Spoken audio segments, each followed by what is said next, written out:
The stagecoach rattled violently as it crawled through the Dakota territory, each jolt sending sharp pains through Eleanor's bruised ribs. She pressed her hand against the worn leather seat, trying to steady herself, but nothing could calm the terror churning in her stomach. Outside the grimy window, endless prairie grass stretched toward a horizon that promised nothing but uncertainty. She was 23 years old, alone, and traveling toward a man she had never met, a man who had purchased her like livestock through a matrimonial advertisement. Eleanor's fingers traced the faded photograph in her lap. The man staring back at her had cold eyes and a thin mouth that seemed incapable of smiling. Harold Grimshaw. The name felt like poison on her tongue. His letters had been brief and transactional, listing his property holdings and expectations for a wife with the same detachment one might use to order farm equipment. But Eleanor had no choice. Her father's debts had consumed everything after his death, leaving her with two options: debtor's prison or marriage to a stranger in the American West. The other passengers eyed her with mixture of pity and curiosity. An elderly woman clutched her Bible and whispered prayers. A traveling salesman pretended to read his newspaper while stealing glances at Eleanor's trembling hands. They all knew what she was. Mail-order brides were common enough on the frontier, but that familiarity bred contempt rather than compassion. To them, she was a woman so desperate or damaged that no decent man would have her. As the stagecoach crested a hill, the settlement of Deadwood Springs appeared below, a collection of weathered buildings that looked more like a wound on the landscape than a town. Eleanor's heart sank. This godforsaken place would be her prison. The driver shouted something unintelligible, and the horses increased their pace, eager to reach the station and be done with their burden.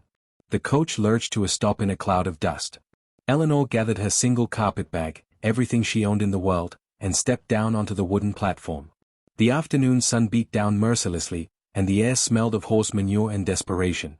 She scanned the sparse crowd, searching for the man from the photograph, when a rough hand grabbed her arm. Harold Grimshaw was shorter than she had imagined, with a barrel chest and hands that looked like they could crush bone. His breath reeked of whiskey, and his eyes held a possessive gleam that made her skin crawl. "You're smaller than I expected," he said, circling her like a rancher examining livestock. "But you'll do. You've got hips for bearing children, at least." Eleanor opened her mouth to respond, but no words came. This was happening too fast.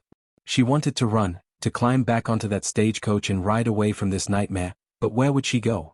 She had no money, no family, nowhere to hide from the debt collectors who would drag her back to Boston in chains. Grimshaw grabbed her bag and started walking, expecting her to follow. Eleanor's legs felt like lead as she trailed behind him through the dusty street. People stared openly.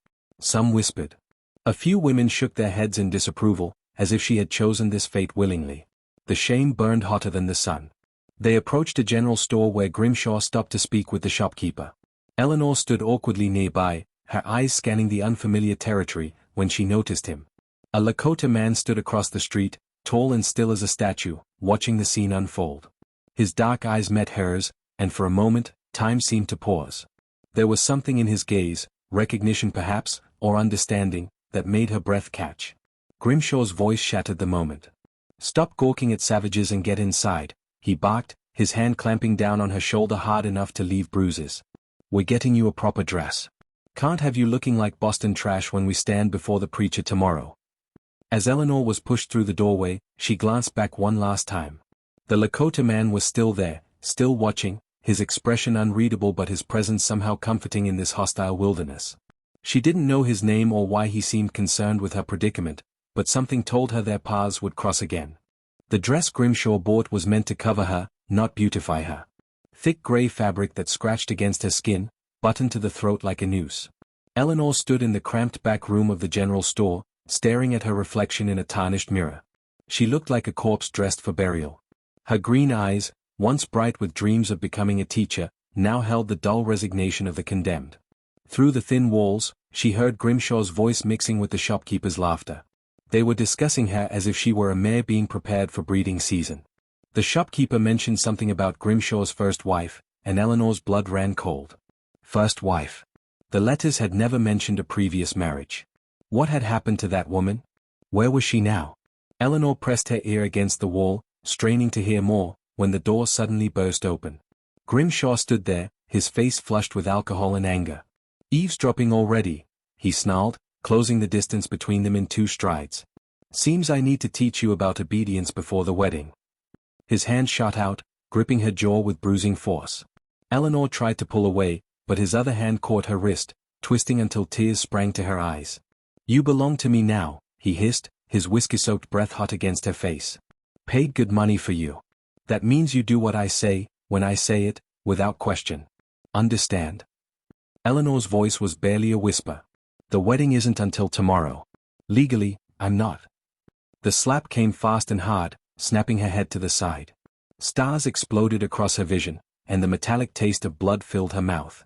Grimshaw released her wrist only to grab a fistful of her hair. "The law out here is what I make it," he growled. "And you better learn that quick, or you'll end up like Sarah." Sarah. His first wife. Eleanor's mind raced through the implications. The shopkeeper had fallen silent in the next room, which meant this violence was not unexpected. It was accepted. Tolerated. Perhaps even encouraged in a place where women were property and the nearest lawman was days away by horseback. Grimshaw released her with a shove that sent her stumbling against the wall. "Get dressed and meet me outside in 5 minutes, he ordered. "We're going to the saloon so the town can meet their newest resident. And if you embarrass me or try anything stupid, Sarah's fate will look merciful compared to what I'll do to you." He slammed the door behind him, leaving Eleanor alone with her terror and the rapidly swelling side of her face. She changed with shaking hands, each movement deliberate and careful, as if by moving slowly she could stop time itself. Through the small window, she could see the main street bathed in the orange glow of late afternoon. The Lakota man was no longer visible, but she found herself wishing desperately that he was still there, still watching. The walk to the saloon was a parade of humiliation. Grimshaw gripped her arm possessively, steering her through the crowded street while announcing to anyone within earshot that he had himself a genuine Boston bride. Men leered. Women turned away. Children pointed and giggled at her swollen face, already displaying the marks of her new husband's affection.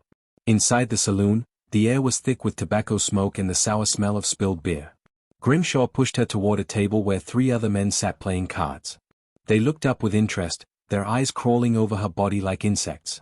"Gentlemen," Grimshaw announced proudly, "meet the future Mrs. Grimshaw. Pretty little thing, isn't she? Though she's got a mouth on her that needs taming."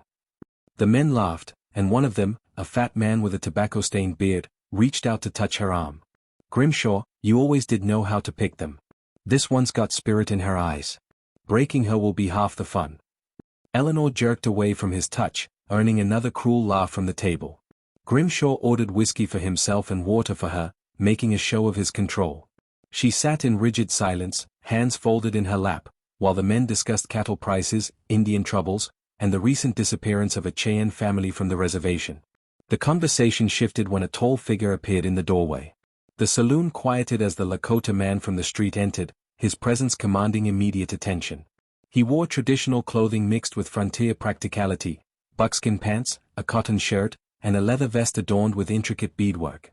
His long black hair was tied back, revealing a face of sharp angles and intelligent eyes. Grimshaw's expression darkened. Well, if it isn't Two Rivers, come down from his high horse to mingle with civilized folk. The sarcasm dripped like venom. "What brings you to my celebration, savage?" The Lakota man, Two Rivers, ignored the insult. His eyes found Eleanor's, and she saw something flicker in their depths. Anger, perhaps. Or determination. When he spoke, his English was perfect, without trace of accent. "I came to remind you, Grimshaw, that even in this lawless territory, there are lines that should not be crossed." The tension in the saloon thickened like morning fog rolling across the prairie. Every eye was fixed on Two Rivers, waiting to see how this confrontation would unfold. Eleanor noticed that despite the hostile stares, several men shifted uncomfortably in their chairs, and the bartender's hand moved slowly toward something beneath the counter. This Lakota man commanded respect, even among those who claimed to despise his kind. Grimshaw pushed back from the table, his chair scraping loudly against the wooden floor. "Lines?" he spat, his hand moving toward the pistol at his hip. "You dare come into a white man's establishment and talk to me about lines? Get out before I have the sheriff drag you back to the reservation where you belong." Two Rivers remained perfectly still, his posture relaxed but ready. "There is no sheriff in Deadwood Springs," he said calmly. "There hasn't been one for 3 months, not since Sheriff Coleman died of consumption. Which is why men like you think you can do whatever you please." Eleanor's heart hammered against her ribs. This stranger was risking his life by challenging Grimshaw in front of his friends. She wanted to warn him, to tell him to leave before violence erupted, but her voice seemed trapped in her throat. The bruise on her face throbbed with each heartbeat, a reminder of what Grimshaw was capable of when angered. The fat man with the tobacco-stained beard stood up, his considerable bulk adding weight to Grimshaw's side. Two Rivers, you might be chief of what's left of your pitiful band, but you've got no authority here. This is white territory now. Your people gave up their rights when they lost the war. Something dangerous flashed in Two Rivers' eyes, but his voice remained steady. My people have lived on this land for generations beyond counting. We did not lose any war, we were starved and poisoned and lied to until we had no choice but to sign papers we could not read. But that is not why I am here tonight. His gaze returned to Eleanor, and she felt the weight of his attention like a physical thing. I am here because I have seen this pattern before. 6 months ago, Grimshaw married a woman named Sarah. She was quiet and afraid, much like this woman before us now. 3 months ago, Sarah died under circumstances that were never properly investigated. The town doctor was paid to write accidental fall on the death certificate, but the Lakota woman who prepared Sarah's body for burial told a different story. The saloon erupted in angry shouts. Grimshaw's face turned purple with rage, and his gun cleared the holster with practiced speed. You lying savage. How dare you accuse me of murder? Sarah fell down the stairs. It was tragic, but it was an accident. Every man in this town knows that. Two Rivers did not flinch at the gun pointed at his chest. Sarah had bruises on her neck in the shape of fingers. She had broken ribs that had healed and broken again multiple times. She had burns on her arms from cigarettes and branding irons. These injuries do not come from falling downstairs. Eleanor felt the blood drain from her face. This was her future, a slow death through escalating violence, her body broken piece by piece until one day Grimshaw's rage went too far and she became another unfortunate accident. Another woman whose suffering would be buried along with her body, forgotten by a town that profited from looking the other way. The bartender spoke up, his voice cautious. Now Two Rivers, those are serious accusations. You got any proof beyond the word of some squaw who probably couldn't tell the difference between old bruises and new ones?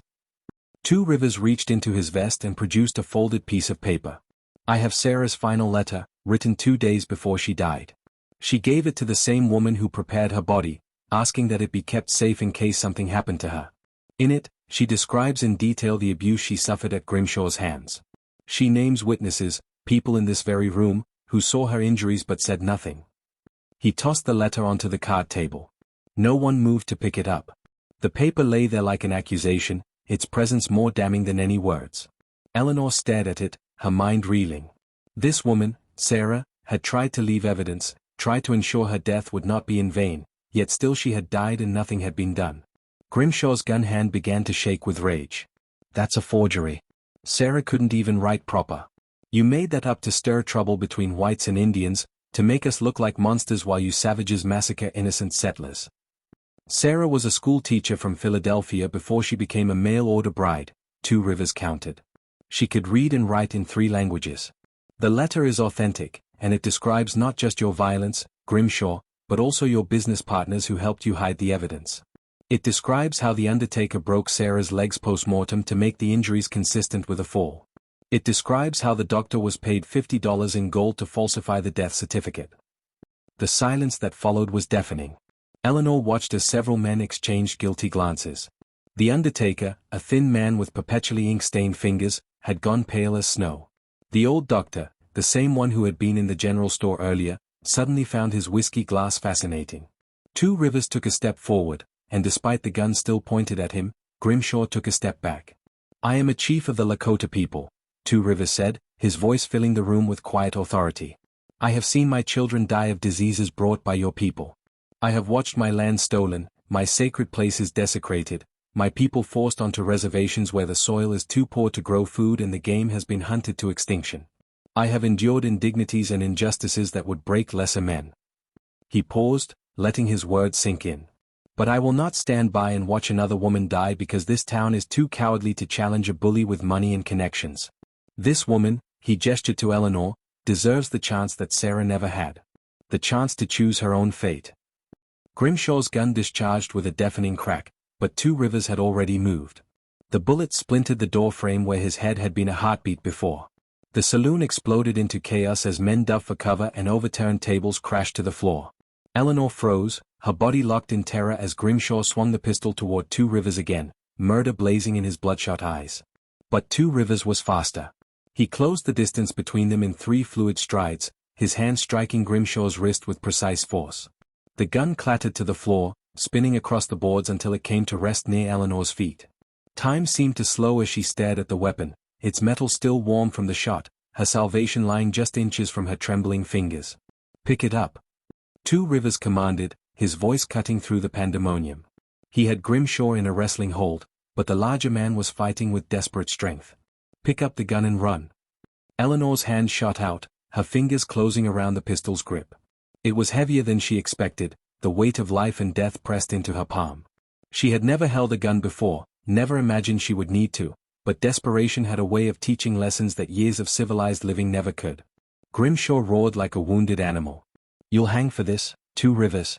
You and that ungrateful witch both. I'll see you strung up and gutted like the animals you are." The fat man lunged toward Eleanor, his meaty hands reaching for the gun. She pulled the trigger without thinking. The recoil nearly broke her wrist, and the bullet went wide, embedding itself in the wall, but the explosion was enough to make the man stumble backward. His eyes went wide with shock. She had actually fired at him, this delicate Boston woman had tried to kill him. "The back door." Two Rivers shouted, throwing Grimshaw into the bar with enough force to shatter bottles. "Go now. There is a paint horse tied behind the building. Take her and ride north toward the ridge. I will find you." Eleanor ran. Her feet barely touched the floor as she burst through the back door into the alley. The paint horse was exactly where Two Rivers had said, a beautiful mare with intelligent eyes that seemed to understand the urgency. Eleanor had ridden as a child during summer visits to her uncle's farm, but that was a lifetime ago, a different world where the worst danger was falling into mud puddles. She grabbed the saddle horn and pulled herself up, her skirts tangling around her legs. Behind her, she heard crashes and shouts as the saloon emptied into the street. Men were calling for rope and torches, their voices ugly with the promise of frontier justice. Eleanor kicked the horse's flanks, and the mare responded instantly, surging forward into the gathering darkness. The prairie swallowed her whole. Within minutes, the lights of Deadwood Springs were distant pinpricks behind her, and the vast emptiness of the Dakota Territory stretched in every direction. Eleanor had no idea where she was going or how she would survive, but anything was better than becoming another Sarah, another broken body buried in an unmarked grave while the town pretended to mourn. The paint horse ran with sure-footed confidence, navigating terrain that looked identical in every direction to Eleanor's untrained eyes. The night air was cold, cutting through her thin dress and raising goosebumps on her arms. She still clutched Grimshaw's pistol in her right hand, the metal slick with her sweat, her only defense against the wilderness and the men who would surely pursue her. After what felt like hours but was probably only 30 minutes, Eleanor heard hoofbeats behind her. Terror seized her chest. They had caught up already, Grimshaw and his mob with their rope and their rage. She urged the paint horse faster, but the pursuing rider was gaining ground, his mount fresher and faster than her exhausted mare. "Eleanor." The voice was Two Rivers's, and the relief that flooded through her was so intense she nearly fell from the saddle. She pulled on the reins, and the paint horse slowed to a stop, sides heaving with exertion. Two Rivers appeared beside her on a magnificent black stallion, his face grim but his eyes alive with fierce determination. "You came?" Eleanor gasped, her throat raw from the cold air and fear. I was afraid they had." "I gave them something to occupy their attention," Two Rivers said, glancing back toward the distant town. "Grimshaw's saloon is burning. By the time they get the fire under control, we will be far from here. But we must keep moving. They will organize a hunting party at first light." He reached out and took the reins of her horse, leading both animals toward a ridge that rose like a dark wave against the starlit sky. Eleanor's mind was spinning with questions, but exhaustion and shock had stolen her ability to form coherent sentences. She simply followed, trusting this stranger who had risked everything to save a woman he did not know. As they climbed the ridge, Two Rivers spoke quietly, his words measured and calm despite the danger pursuing them. "There is a place in the hills where my people have camped for generations. It is hidden from white eyes, protected by terrain that horses cannot easily cross. You will be safe there while we decide what happens next." "Why?" Eleanor finally managed to ask, her voice small against the vast darkness. "Why would you do this for me? You don't know me. I'm nothing to you, just another desperate fool who made terrible choices." Two Rivers turned in his saddle to look at her, and even in the dim starlight, she could see the depths of sorrow and anger in his eyes. "Sarah was my sister," he said simply. She married Grimshaw because our people were starving and he promised to send food and medicine to the reservation. She sacrificed herself to save others, and I could not save her. I swore on her grave that no other woman would suffer the same fate if I had the power to prevent it. Tonight, I had that power. That is why. The words hit Eleanor like a physical blow. Sarah had been his sister. The woman whose letter detailed her abuse, whose broken body had been prepared for burial by Lakota hands, whose death had gone unavenged, she had been family to this man who now risked his life for a stranger. The Lakota camp materialized from the darkness like something from a dream. Canvas teepees glowed softly from fires within, their painted surfaces depicting stories Eleanor could not read. Children's voices carried on the night wind, and the smell of cooking meat reminded her that she had not eaten since leaving the stagecoach that morning, a lifetime ago now. Two Rivers helped Eleanor dismount, her legs trembling from exhaustion and the aftermath of adrenaline. Women emerged from the teepees, their faces curious but not unfriendly. An elderly woman with silver hair braided to her waist approached, speaking rapidly in Lakota while examining Eleanor's bruised face with gentle fingers. Two Rivers responded in their language, his tone respectful, and the old woman nodded before gesturing for Eleanor to follow her. Inside the teepee, warmth embraced Eleanor like a mother's arms. The elderly woman, whose name sounded like Waking Young Wi, but Eleanor could not quite pronounce, cleaned her wounds with an herbal poultice that stung but immediately began reducing the swelling. She brought food, venison stew with wild turnips and prairie herbs, and Eleanor ate ravenously, only realizing how hungry she had been when the bowl was empty. Through hand gestures and simple English words, Waking Young Wi communicated that Eleanor should rest. A bed of buffalo robes had been prepared, softer and warmer than anything in Grimshaw's house would have been. Eleanor lay down, certain she was too frightened to sleep, but exhaustion claimed her within moments. She woke to morning light filtering through the teepee smoke hole and the sound of voices outside. Her body ached in places she had not known could hurt, but the terror that had gripped her since arriving in Deadwood Springs had loosened its hold. She was alive. She was safe, at least for now. Two Rivers appeared at the teepee entrance, silhouetted against the morning sun. "May I enter?" he asked formally, and Eleanor appreciated the respect in seeking permission rather than assuming access to her space. "Please," she said, sitting up and pulling the buffalo robe around her shoulders. He settled across the fire from her, his movements graceful despite his size. In daylight, Eleanor could see the details she had missed in darkness and chaos, the silver medallion at his throat, the scars on his knuckles, the premature lines around his eyes from squinting into prairie winds and bearing witness to his people's suffering. "Grimshaw has posted a reward," Two Rivers said without preamble. $500 for your return, alive. Another $500 for information leading to my capture. By tonight, every bounty hunter and desperate prospector between here and the Canadian border will be searching for us. Eleanor's stomach dropped. "Then I've made everything worse. You should have left me in that saloon. Now your people are in danger because of me." "My people have been in danger since the first white settler crossed the Missouri River," Two Rivers replied, his voice weary but not bitter. "One more threat changes nothing. Besides, this was my choice, Eleanor. I made it with open eyes, knowing the consequences." He reached into his vest and produced Sarah's letter, the same one he had thrown onto the card table the night before. "I retrieved this before the fire spread. You should read it, if you are strong enough. My sister wanted her story known, wanted other women to understand what they might face in marriages built on desperation rather than respect." Eleanor took the letter with shaking hands. Sarah's handwriting was beautiful, educated, each word carefully formed despite the fear that must have filled her as she wrote. The contents were exactly as Two Rivers had described, a catalogue of abuse, names of those who had witnessed and done nothing, details of injuries both physical and psychological. But it was the final paragraph that broke Eleanor's heart. "If you are reading this, then I am gone. I hope my death serves some purpose, that perhaps it will save another woman from making the same mistake I made. To whoever you are, run. Do not trust promises of safety or wealth or love from men who view women as property. Run as far and as fast as you can, and never look back. Your life, however difficult, is worth more than the illusion of security that comes with chains." Tears streamed down Eleanor's face as she folded the letter and returned it to Two Rivers. "She knew," Eleanor whispered. "She knew he would kill her, and she stayed anyway because of your people, because he promised to help them." "Sarah believed in sacrifice," Two Rivers said, his own eyes bright with unshed tears. "She thought one life could be traded for many. But I learned too late that tyrants never honor their bargains. Grimshaw sent spoiled food and watered-down medicine. Half of what he promised never arrived at all. My sister died for nothing, and her sacrifice only taught me that standing by while evil flourishes makes us complicit in that evil.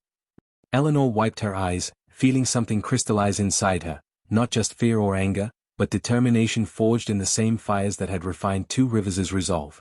"What happens now?" she asked. "I can't stay here forever. Your people already face enough hardship without harboring a fugitive. And I have nowhere else to go. No money, no family, no skills that would help me survive alone." Two Rivers studied her for a long moment, his dark eyes seeming to measure something deeper than her words. "You have three paths before you," he finally said. "First, you could surrender to Grimshaw, marry him as planned, and hope that public attention will protect you where it failed to protect Sarah. This path leads to almost certain death, but it is a path nonetheless." Eleanor shook her head violently. "Never. I would rather die on this prairie tonight than go back to that monster." "Second," Two Rivers continued, "you could try to reach the nearest fort or settlement with a proper lawman, perhaps 3 days' ride east. You would testify against Grimshaw, present Sarah's letter as evidence, and hope that the white man's justice system would protect you rather than punish you for running away from your contracted marriage. This path is uncertain and dangerous, with no guarantee of success." "And the third path?" Eleanor asked, though something in Two Rivers' expression suggested he had been building toward this option all along. "The third path is the hardest but offers the most freedom," he said. "You could stay with my people, learn our ways, contribute to our community as Sarah did. We need teachers for our children, people who understand both white and native cultures. In time, when the bounty is forgotten and Grimshaw has moved on to tormenting some other unfortunate woman, you could build a new life. Not as property or chattel, but as a person with value beyond what you can produce for a husband." Eleanor's heart raced at the possibility. To stay here, among people who had treated her with more kindness in one night than she had received in all her time in Deadwood Springs. To honor Sarah's memory by teaching the children she had sacrificed herself to save. To learn from waking young Wi and the other women, to become part of something larger than her own survival. But doubt crept in like frost. "Would your people accept me? I'm white, the same as the settlers who have stolen your land and destroyed your way of life. Why would they trust me?" Two Rivers' expression softened. "My people judge individuals by their actions, not the color of their skin. Sarah proved herself through dedication and genuine care for our community.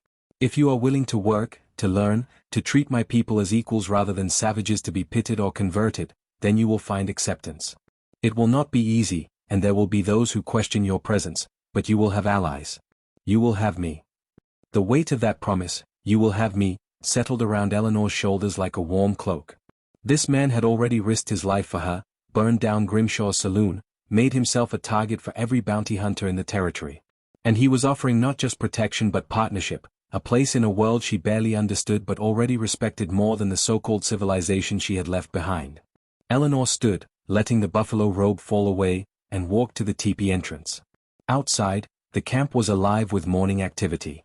Children chased each other between lodges, their laughter untainted by the darkness Eleanor had escaped. Women worked together preparing food, their movements efficient and cooperative. Men tended horses and repaired equipment, their pride evident in work well done despite the poverty imposed by reservation life. This was what Sarah had seen worth dying for. Not the individual people but the community itself, the resilience of a culture that refused to disappear despite systematic attempts to erase it. Eleanor understood in that moment that her choice was not really about survival or freedom, it was about meaning. She could run forever, always afraid, always alone. Or she could stop running and start fighting for something larger than herself. She turned back to Two Rivers, who had risen to stand beside her. "I choose the third path," she said, her voice steady and clear. "I choose to stay, to learn, to become part of this community if they will have me. And I choose to help you ensure that Sarah's death, and the deaths of others like her, are not forgotten. Grimshaw and men like him cannot be allowed to continue destroying lives without consequence." Two Rivers smiled, the expression transforming his serious face into something almost joyful. "Then we have much work to do," he said. "Teaching our children is only the beginning. Sarah's letter contains enough evidence to bring charges against Grimshaw and his accomplices, but we need someone brave enough to testify in a court that might not want to hear the truth. We need allies in the white community who value justice over protecting their own. We need to make sure no other woman ends up on that stagecoach, desperate enough to sell herself to a monster, Eleanor interrupted, the conviction in her voice surprising even herself. We need to expose the whole rotten system that treats women as commodities and turns blind eyes to violence. It will take time, and it will be dangerous, but Sarah deserves that much. Every woman who might come after her deserves that much. As the morning sun climbed higher, Eleanor felt something she had not experienced in months: hope. Not the desperate hope of a drowning person grasping at driftwood, but the solid, sustaining hope of someone who has found firm ground beneath their feet. She was not safe, not yet. Grimshaw's bounty would draw predators. The path ahead was treacherous and uncertain. But she was free. Truly free for the first time in her life. And that freedom, purchased with Sarah's life and defended by Two Rivers' courage, was worth fighting for. Worth dying for, if necessary. Eleanor had come west as merchandise, a mail-order bride bought and paid for. She would stay as a warrior, standing alongside people who understood that survival meant resistance, and justice meant never forgetting those who had fallen. The Lakota chief had saved her from the man who bought her. Now, together, they would save countless others from the same fate.